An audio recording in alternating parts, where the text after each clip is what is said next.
Lakshmi, the goddess of abundance, the goddess of setting goals, she represents within us the inner abundance of the knowledge of self-realization, the knowledge of spiritual practices, the knowledge of preparing ourselves and purifying our consciousness towards ascending to our higher goal of being free from all karma, all burdens, all our tendencies and habits where we cling to what is impermanent. So she rules over this principle of abundance, of prosperity.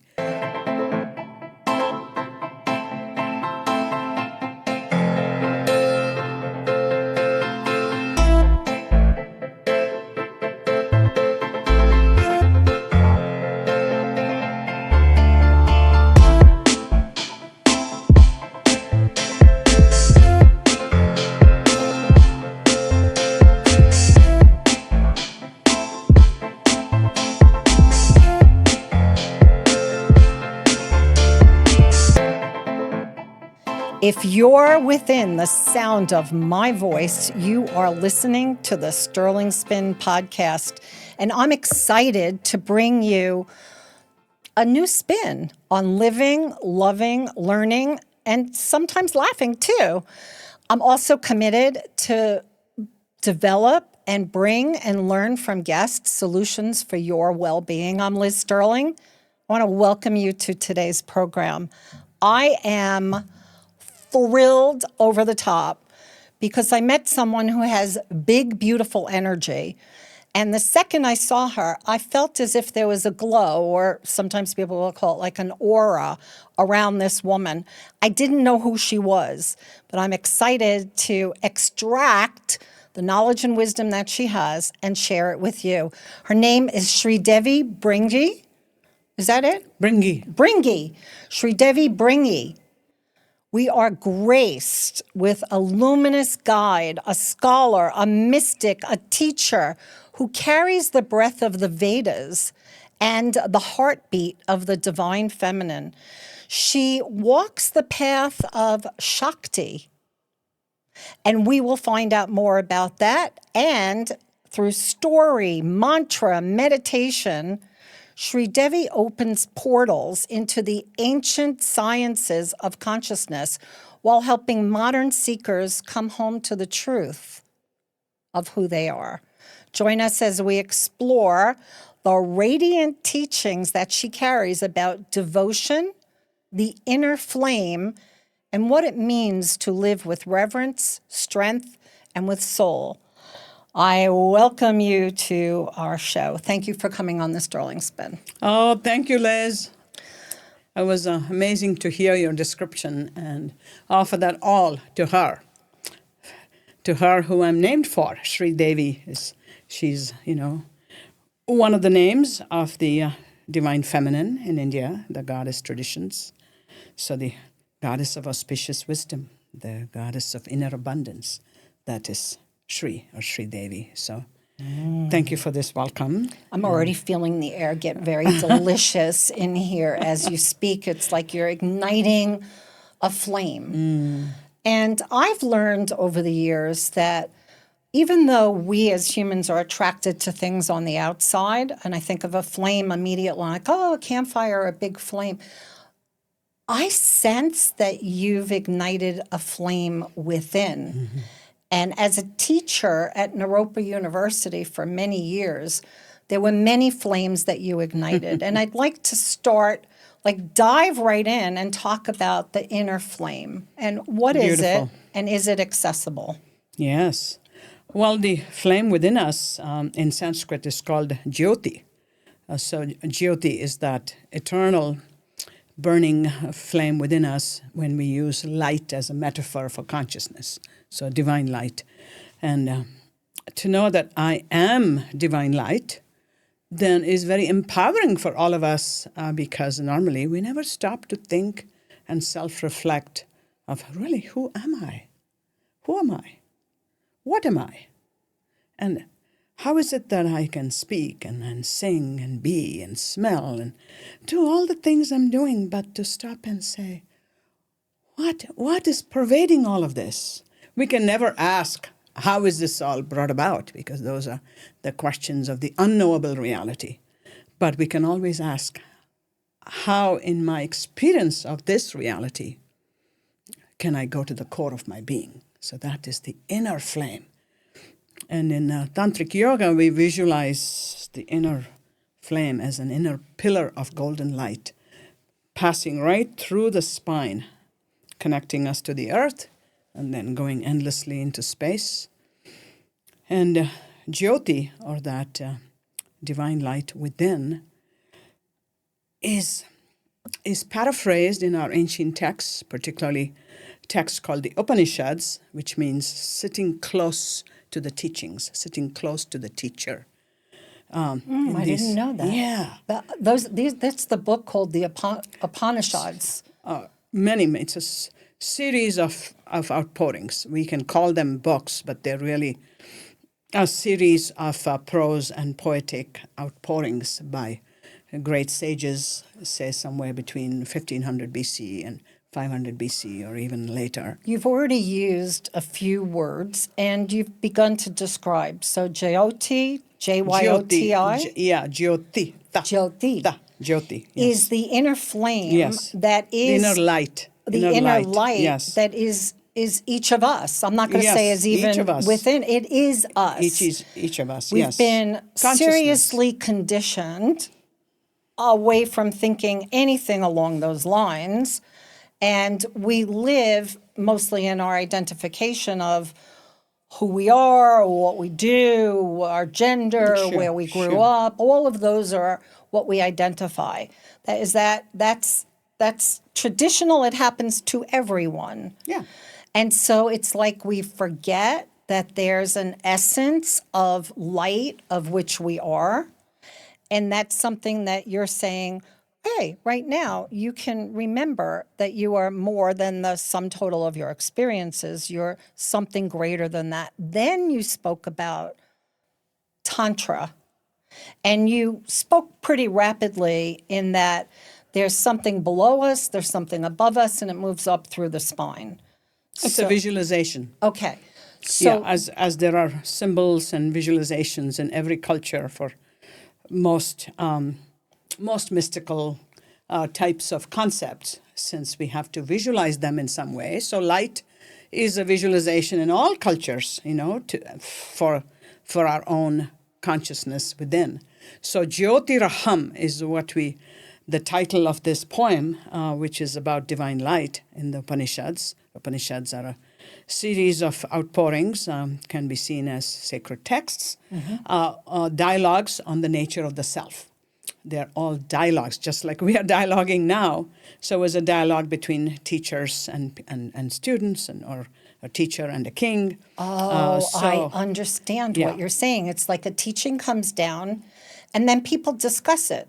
And they look for the essence and the truth. Look to practice it, to actually practice also? Forget it. I don't want to practice. No, I want to just be it. Yeah. But in order to be it, you have to practice it so that we start to embody this concept of divine light as consciousness within us. So then, to be able to hold a golden pillar of light passing through my spine is a good, easy visualization for anybody, very accessible. Is it possible that when you just did that, I could feel that you experienced an integral alignment? I was going to say a shift, but you didn't shift because you're still right here. But it was like an integral alignment. Just when you spoke those words, you actually did it. Yes, so yes. This is a practice. It is a practice. We have electromagnetic fields every part of our body. We are walking bioelectromagnetic beings. One of my graduate studies, was in chemistry. I came as a chemist from India. And then in the, about 20 years of the physical sciences and training teachers, and another 20 years of Naropa University at developing the yoga studies program and bringing in the spiritual wisdom traditions of India and Sanskrit and the yogic wisdom. So it's the chemistry or the alchemy of consciousness I never looked at it that way either. Yeah. So when we are moving our hands, there's electromagnetic fields that are interacting with our spinal, what we call the chakras, or they are electromagnetic fields of the glands and of the spinal fluid. And then you and I are also interacting. So our electromagnetic fields are interacting. So when you feel something, when another person is guiding, then it's because we're all in this unified field.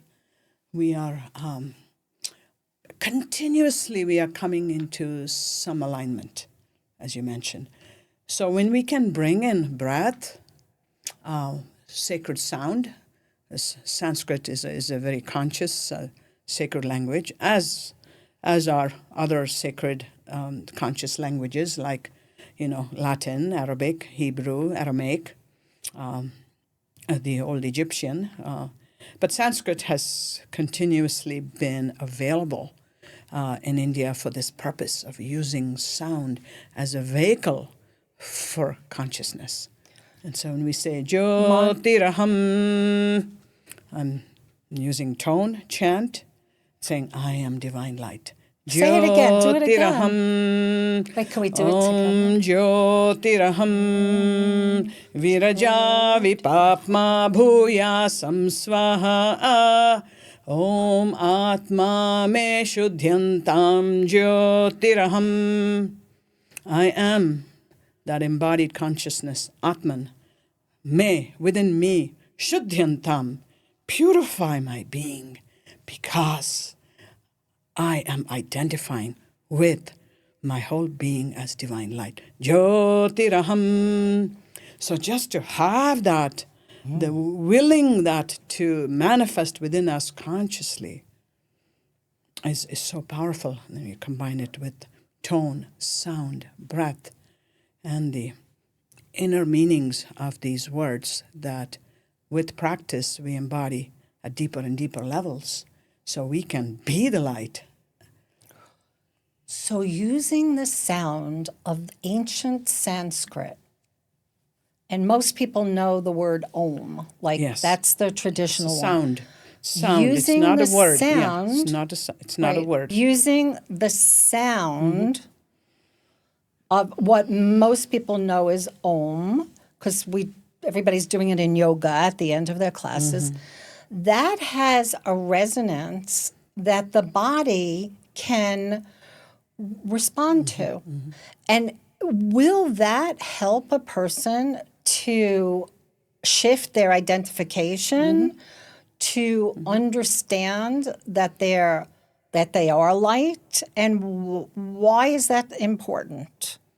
Yeah, well, I think we touched upon that already, that when we have this combination of being able to put our awareness fully, or what we might say, a mindful awareness in this moment, when you're doing a chant, visualization, using breath and doing the sound, your mind is not being the monkey mind. It's not thinking other thoughts. It's not going randomly off into, all of the tasks you have to get done. And how can I think while I'm still doing all this? Which is what we are. You can't think when you're doing the breathing and Yes. when you're doing the mantra. You can't think. It's so funny because I woke up in the middle of the night 2 nights in a row, and I went right into that monkey mind. Oh, Sreedevi's coming into the studio. We're going to be interviewing. Oh, I'm so excited. Blah, blah. And then I heard this voice and it said, Liz, now is not the time for that. Now it's time for rest. And I immediately went back to sleep. Like, what could have helped in that moment? Yeah, what happened? What do you think could have happened? As simple as just say humming. Humming is one of the newest practices that has been introduced, particularly in Boulder. Jonathan Goldman, he's famous for his book called The Humming Effect. So in Om, or with any mantras in Sanskrit, we end with the humming. Om. And the more we can extend the humming sound, the more the resonance reverberates within our nervous system and also reverberates within our brain.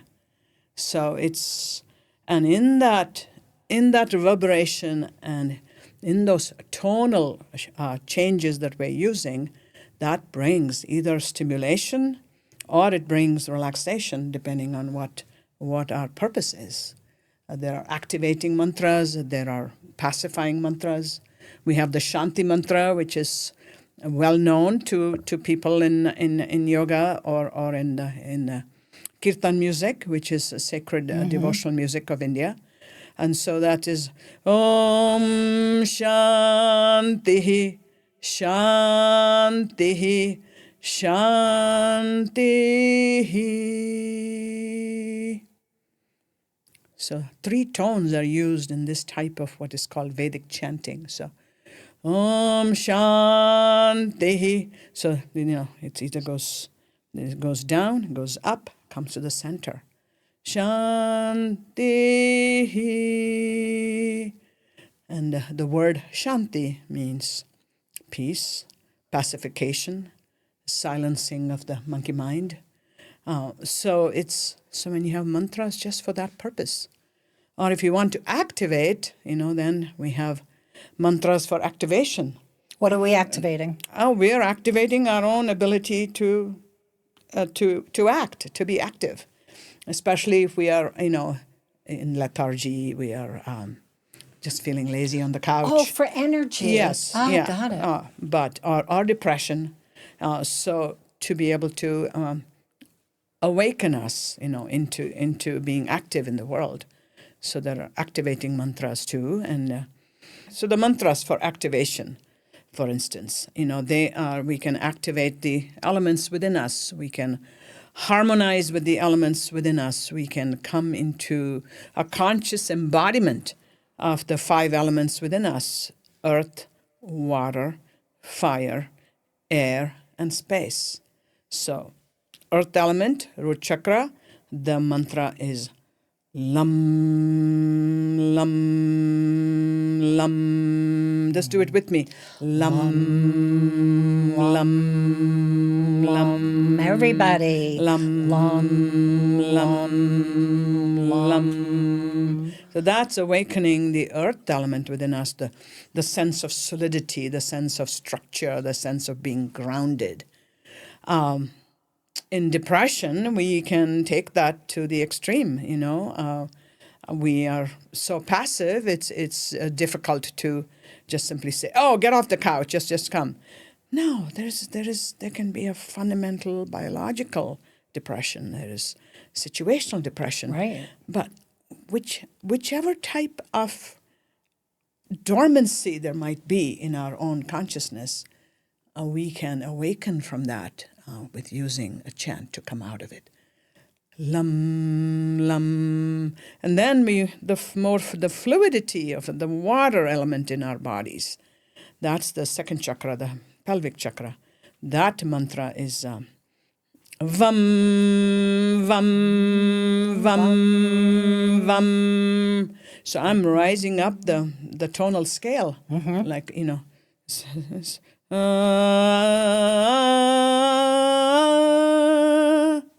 the same way, lam, ram, vam. So one can use tones with them. So we did 2 I'm so going far. to start doing this at home alone good. when nobody's going to hear me. Because I think of myself, I don't have such a really good voice, but this isn't about that. No. This is just vibration and frequency. Yes. And it's indigenous within us to be able to change our mood, change the atmosphere, change the feeling that we're having within. And we have the capacity to do that. Yeah. I'm so grateful we're learning. Could we take a quick break? Sure. And then we'll resume with some of these other magnificent sounds. You have a website. Sreedevi Bringi has a beautiful website named Shakti-Institute.com. Shakti. It's just Shakti Institute. It can be any which way. Oh, I saw there was a hyphen in the middle. Or without the hyphen, all are my domains. You could do just Yes. Shakti-Institute.com. Shakti. Yeah. And you are here, of course. I'm Liz Sterling, and with me, Sreedevi in the studio. And we really are in an exploration, and I'm so grateful that you're here. This is the Sterling Spin, and I would love for you right now, while you're watching, please subscribe by hitting the subscribe button. Nice, simple, and easy. And then if you would like to, you can be notified every time that we have a new show drop. That's every Sunday. There's a brand new episode. You never know what you're going to get here. So please hit the notification bell. And also, maybe you have a story or something interesting, or you're learned in some area. Please contact me directly at sterlingspin@gmail.com. And also, now we're open to sponsors supporting our show. So if you're sitting there thinking, I want to be part of this, there are many ways in which you can join us. So again, sterlingspin@gmail.com. And thank you so much for tuning in and listening and staying with us, because we're truly grateful. So Sreedevi is here. She's teaching us.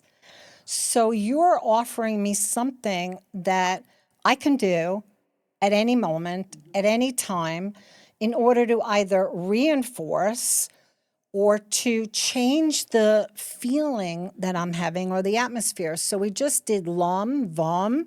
We're moving up the chakras. Yes. And we're talking about the earth elements as well. And you mentioned there are 5 earth elements. Would you repeat those earth elements? 5 elements. So 5 earth elements. is one of them. Yeah. And those 5 elements are linked to our 5 senses. So the earth element is linked to the sense of smell. And the water element is linked to the sense of taste. You cannot taste anything unless there's water in it. Mm-hmm. And something's very dry, we don't want to eat it. I like that cake last night. It was too dry. I want to take it back, but I ate our it. taste buds are activated by saliva and, so the water element and taste. Then we get to the fire element in the navel chakra with the Bija mantra. Bija mantra means seed sound. Just like as a seed has the potency of the tree, a seed sound has the potency of the whole element that we are linked to. So the navel chakra for the fire element, because digestion is a form of inner fire. This is all making sense. Yeah. And it's the same fire that is linked to the sun, the ultimate source of fire for life for us. So ram.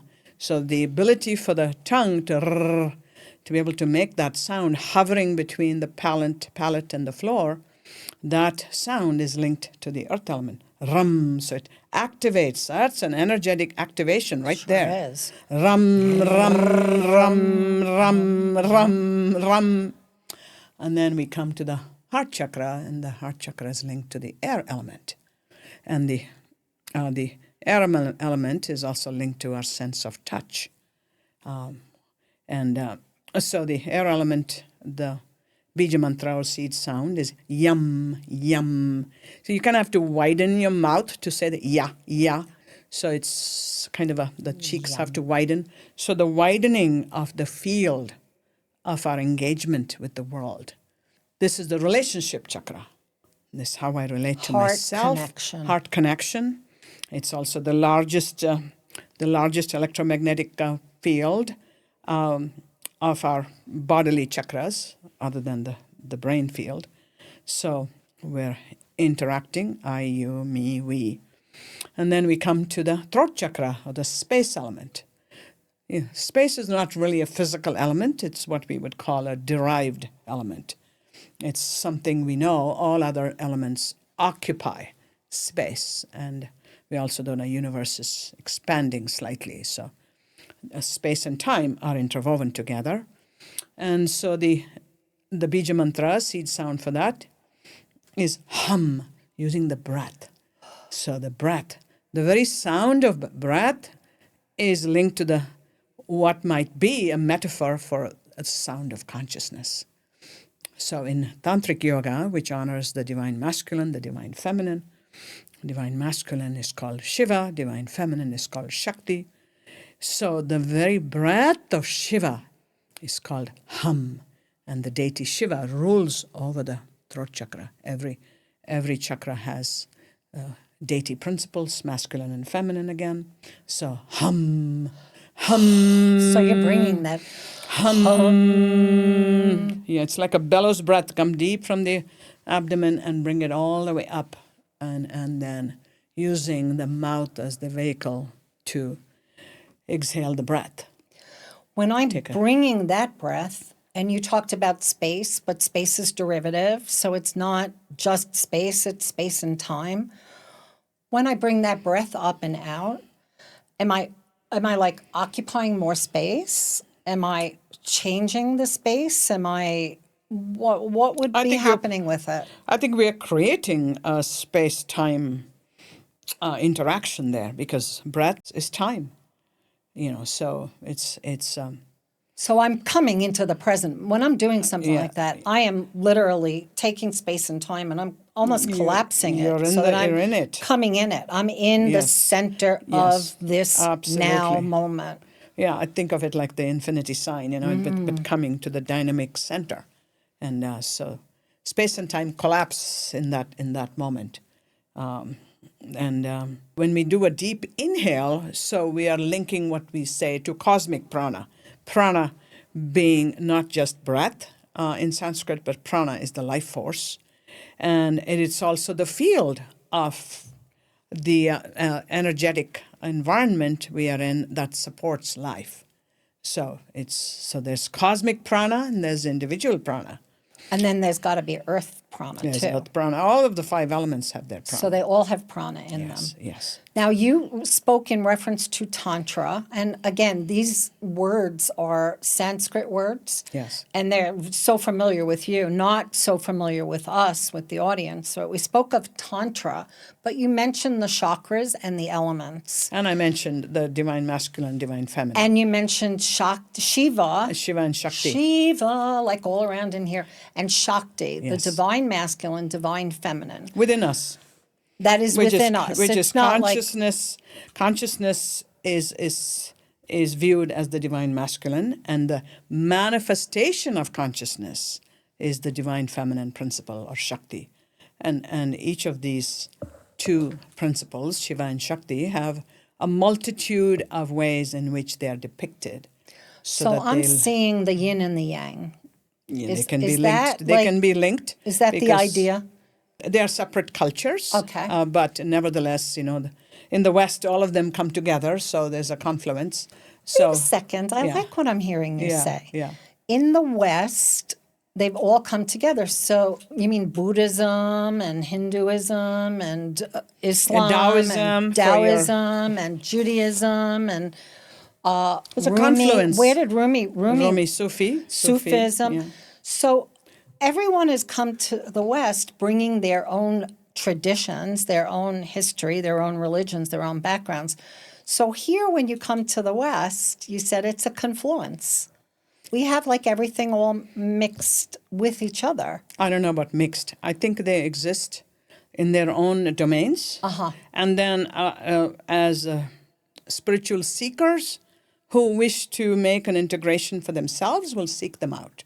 I've been part of so many interfaith panels, and those happen in educational institutions or in churches and synagogues, and so there's a way to be able to interlink. It's not so much that they get mixed, but our minds love to see the commonality. Yeah, so just as in Judaism is the principle of Shekinah, which is more the divine feminine. So you have Yahweh and you have Shekinah. So that is, in a way, comparable to Shiva and Shakti. In Judaism, you're saying the Shekinah is the divine feminine, which in Hinduism is Shakti. And in Christianity, that's comparable to the Holy Ghost. So then the Father, the Son, and the Holy Ghost, as in the triad, then the Father would be like consciousness. The Holy Ghost is the divine feminine principle that links the Father to the Son. The Son, as Jesus, is the embodiment of the divine in human form. Wow. And we have, in the Hindu theology, we have human and non-human forms in which consciously we have the mythology that links to these forms as a manifestation of divinity. So I spoke with you about bringing the Lakshmi energy into my home and my space. So Lakshmi is one of the images that's an expression of the Shakti principle. Shakti principle for abundance and prosperity. Yes. So, And for setting goals in life. yeah, let's just touch on a couple of the most important ones, and then we're going to have to wrap this up. One of the things that happens when I'm with you is I feel more. I feel more deeply. I feel that even though I may not like the things that are happening about in the world, I'm gaining an understanding or an inner standing of the inner realm in which I am intricately one with. And I like to say that one with because I think everybody has an outer part of themselves and an inner part of themselves. But when the two come together to unify and blend, it's a really feel good feeling. And I get that with you. So thank you so much. And I love your knowledge and wisdom. And it speaks on a molecular level. On the level in which you were talking about as a chemist, it's no surprise that your deep understanding of chemistry has translated into the ability to communicate here in the West to people who are looking to have deeper knowledge, wisdom, and understanding of what our lives are really about. So I want to say thank you on behalf of everybody who's been watching the program. We only have a couple of minutes to wrap this section. So I really want to open it up for you to take what you feel is like the most important piece of information that you want somebody to walk away with, tuck in their pocket and have with them. You have anything that you know that is the most vital piece of information. If you would, please share that now. I'm going to finish the thought that you and I began with Lakshmi. Because everybody wants abundance in their lives. And so the Lakshmi, the goddess of abundance, the goddess of setting goals, she represents within us the inner abundance of the knowledge of self-realization, the knowledge of spiritual practices, the knowledge of preparing ourselves and purifying our consciousness towards ascending to our higher goal of being free from all karma, all burdens, all our tendencies and habits where we cling to what is impermanent. So she rules over this principle of abundance, of prosperity. So she's represented in her four-arm imagery, the front hands representing the outer abundance. She's holding a pot of gold, and with one hand, golden coins are streaming forth endlessly to the bottom of her lotus that she sits on, and she's offering them to us.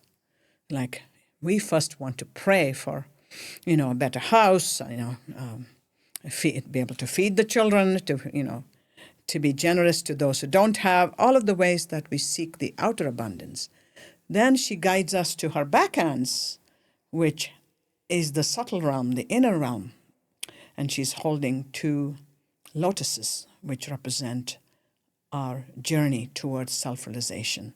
The subtle aroma of the lotus in space and in air, while it is still rooted in the earth and coming through water and through the fire of growth itself, growth of life.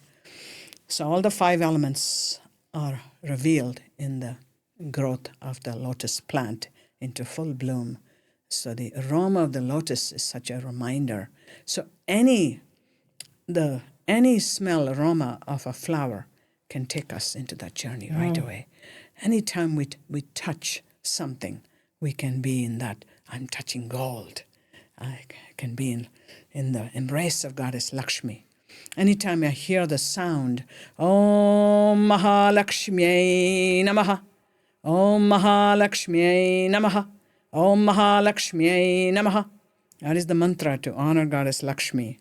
or as simple as Lakshmi, Lakshmi, Lakshmi, Lakshmi, to be able to use a sound and repetition in order to still the conscious mind, to be able to purify our everyday mind, and then to drink in the essence of this connection, so that in our lives we realize and we acknowledge the inner and the outer abundance, and that our journey is in both realms. Wow. This is so beautiful. Thank you. Thank Thank you. you. Thank you so much. ShaktiInstitute.com is where you'll find her. Check out the Yoga Nidra.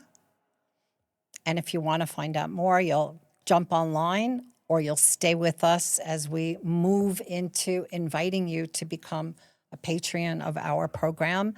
I'm Liz Sterling, and until you are within the sounds of my voice next time, I want to thank you for being here because your presence matters. I'm always spinning a new story, something for you to enjoy. I'm grateful that you're here. Come back for more. Bye.